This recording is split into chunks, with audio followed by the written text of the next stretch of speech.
World War II. Nazi Germany has a secret weapon. A machine so advanced it can send military messages in code no one can crack. Every day, thousands die because of what's hidden in those encrypted messages. Until one man, unknown, awkward, and misunderstood, walks into a hidden bunker and rewrites the fate of the world. This is the story of the Codebreaker who saved World War II. His name was Alan Turing. It was called Enigma, a cipher machine used by the Nazis to encrypt every military message.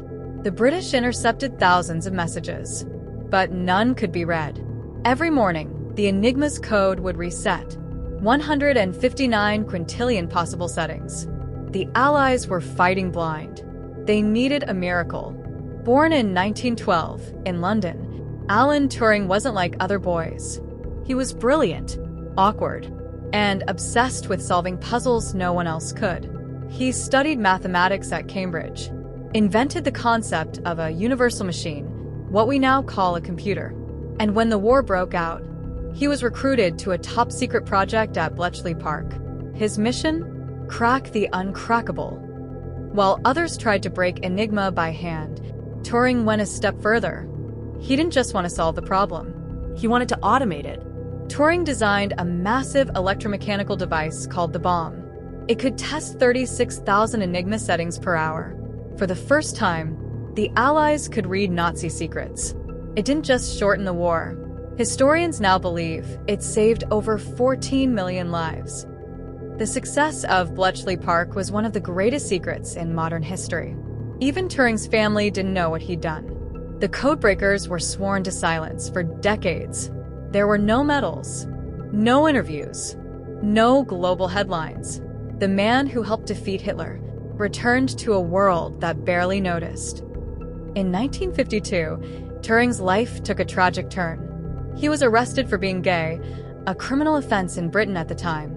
Despite his war service, he was chemically castrated, stripped of his security clearance, humiliated, and in 1954, he was found dead. Officially ruled a suicide. The genius who saved millions had been destroyed by his own country.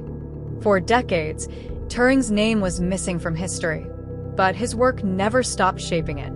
He laid the foundations of modern computing, artificial intelligence, cybersecurity, even the algorithms behind machine learning. Everything we do on a screen starts with the logic he created. In 2009, after public outcry, the British government apologized. In 2013, Queen Elizabeth pardoned him. And in 2021, more than 60 years after his death, Alan Turing became the new face of the 50-pound banknote, a silent symbol of justice long delayed. Turing wasn't just a wartime hero. He was one of the first to ask the question, can machines think? His 1950 paper laid the foundation for AI, including the Turing test, a measure of whether a computer can imitate human intelligence. In an age of algorithms and artificial minds, Turing isn't just history. He is the blueprint. He never saw his legacy, never heard the words computer science, never got to live as himself. But his code cracked an empire, and his ideas built our digital future. This is Alan Turing, the secret codebreaker who saved the world. If you're inspired by Alan Turing's story and want to discover more hidden heroes behind the tech we use every day, hit subscribe. Together, we'll rediscover the forgotten architects of our age.